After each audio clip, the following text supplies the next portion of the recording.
ka-babes, nandito po ako ngayon sa Quiapo at dadaan tayo dito sa tindahan ng mga handicrafts. Dito po yan matatagpuan sa Quiapo, sa may harap ng simbahan po o gilid ng simbahan. Ang gaganda po ng mga handicrafts dito mga ka-babes. Ayan o, tingnan nyo naman. Gawang Pinoy. Ang mga bags, wallet. Ayan o, sungkaan. Ganda ng sungkaan mga ka-babes o. Ayan, ang gaganda nila mga ka-babes. Ganda kaya ng mga bags. Ganda kaya yung mag-bags. Yan o, ganda rin ng ano, mga Christmas decor dito mga ka-babes o. Ganda.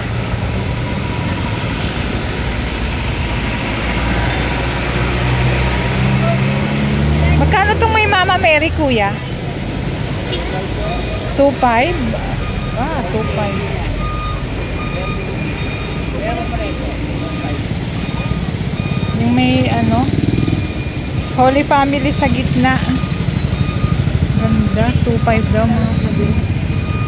Eh, ito pong ano, Belen. Magka-canvas muna tayo. Yung Belen, kuya? 1.2 daw. 1.2 daw mga kabis. Pwede na. Ang ganda niya oh. May ilaw-ilaw yan. Handicrafts po yan oh. Si kuya gumagawa. Ganda. Ganda mga kabibs. Ganda ng mga Christmas decor dito. Nagawa sa ano, kapis. Parang handicrafts po talaga siya. Native Christmas decor. Yan o, ang gaganda po mga kabibs. Yan, may wall clock. Ganda na pa. Lampshade. Ayun, ang ganda. Ang cute ng ano, Belen na may ilaw. Magkano po yung Belen na may ilaw? Yan po, 700 ma. Ay, 700 daw. Pero maganda naman siya. Tsaka matibay yan mga kabibs. Gawa po yan sa ano, native. Yung iba dyan, gawa sa kapis. Ayun o, ang gaganda nila. Ayan o, ang cute ng mga Belen. Nakaka-amaze po. Ngayon lang ulit ako nakabisita dito. Ayan o. Ang gaganda po nila. Meron akong ganito, kaya lang luma na. Wow, ang cute ng mga ano, native na handicrafts. Ang ganda ng mga parol, mga kabibs. Ayun o, ito yung ganito yung sa akin sa bahay, pero luma na po mga kabibs. Ayan o, ang ganda niya. Wow, sobrang ganda. Ang ganda ng mga parol, umiilaw-ilaw. Ito din yung chandelier. Ang ganda ng chandelier na to. Ang cute. Wow, ang ganda po mga kabibs.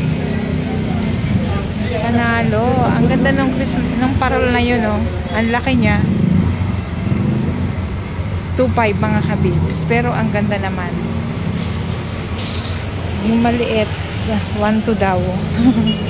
Nakapagtanong kagad ang ate babes. Yun sa kabila oh, ang ganda po oh. Mga handicrafts po yan mga kababes. Ang ganda-ganda. Sobrang ganda. Nagagandahan talaga ako. Gawang Pinoy po yan. Ayun. Ang ganda. O, diba mga kabibs, nakaka-proud ang mga Pilipino. Ang gagaling nilang gumawa. Yun o, ang ganda ng creparol na nakasabit. Wow!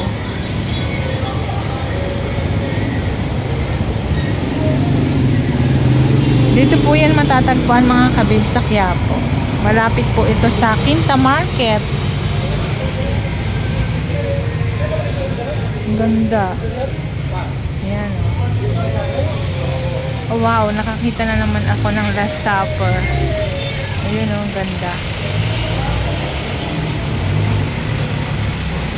Diba mga kabibs, ang gaganda nila.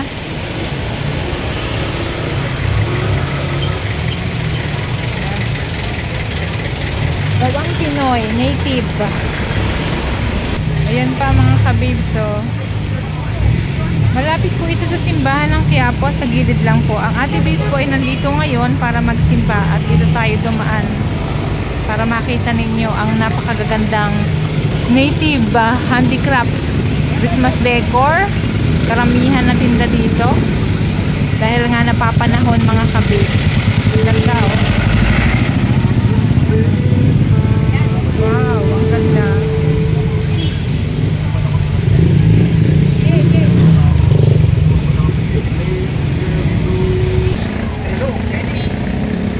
Yan o, gawang Pinoy po yan mga kabibs. Ang ganda. Mga handicrafts. Hindi ko sinagot ang tanong Ganda. niya kung may chance sa pasya.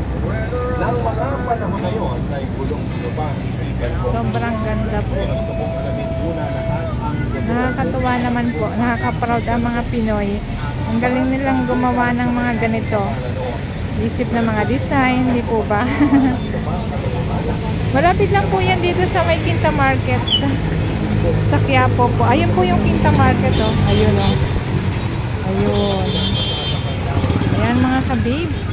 Kung gusto nyo pong bumili ng napakagandang Christmas decor at handicrafts, ayan, dito po matatagpuan sa Quiapo. Sa harap ng simbahan po iyan ng Quiapo Church. Nakapag-iusap ako kay Fresh, papalikot at naisip ko na kailangan. Ayan o, ayan pa mga kabibs o. Gaganda nila. May bags. Sari-sari po ang tinda dito. Yan naman mga basket na yan. Mga basket na ginagawa siguro. Lagay ng prutas tuwing New Year. Ayan. Ayun, ang ganda. Ang gaganda po ng mga paninda dito mga kabibs. Mga basket naman to mga kabibs. So, ayan o.